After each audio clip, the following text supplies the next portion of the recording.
I'm not the most versed in African American history. I'm ashamed to say I don't know any African history. I really just know the bad parts. I can definitely know more. There's not a lot taught in school, of course. It is not taught enough. If it's not shared, then it gets lost. If it's not taught, if it's not told in stories and books, then what happens is we lose touch with ourselves and the greatness that's within us. I think it's important for Black creators to tell relevant stories because it allows the younger generation to see themselves in the stories and to see that there are productive households with Black families. This year, we wanted to talk about Black History Month from a different point of view. This notion of a separation from Africa was one we felt compelled to speak on. We looked at the stories of African gods and matched them to the stories of African American heroes.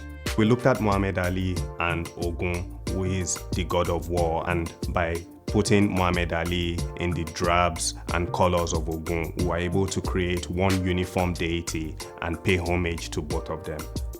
Maya Angelou to Oshun, Yemoja to Harriet Tubman, Martin Luther King to Shango, until we arrived at our initial 11. We came up with the name Descendants of Gods because when I look around me, I see African American gods. So I'm going to pass this to you, and as you're having a look, feel free to tell us how you feel. Nah, that's dope. Whoa, this one's fire. The man right here, Malcolm X, like a father to me. So you get to take that with you. Really? This is your copy, yeah. Oh, y'all playing. This is sick. I just hope my grandma doesn't steal them. She will watch. I think it's a dope way to get people interested in learning. More likely than not, you know who Rosa Parks is, right? But you don't know Nana Baluku.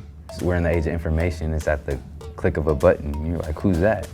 I really appreciate seeing the connection between African culture and African American activists. It gives African Americans the opportunity to feel the king or the queen within themselves.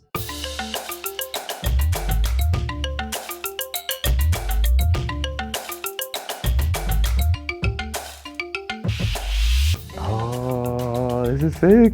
It's like my face, my whole face. That's dope. I got Nana Buluku. Aganju? Ojun. That's cool.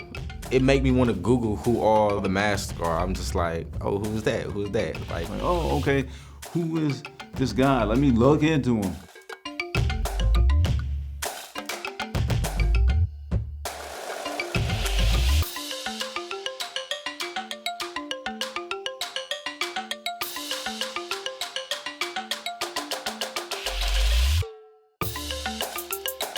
We basically wanted people to understand that these same African gods live within them. Your heritage can never be taken away from you. And so when you think about it, there is a lot of terrible things from the past, but there is also a lot of strength and maybe even hope that can be drawn from it.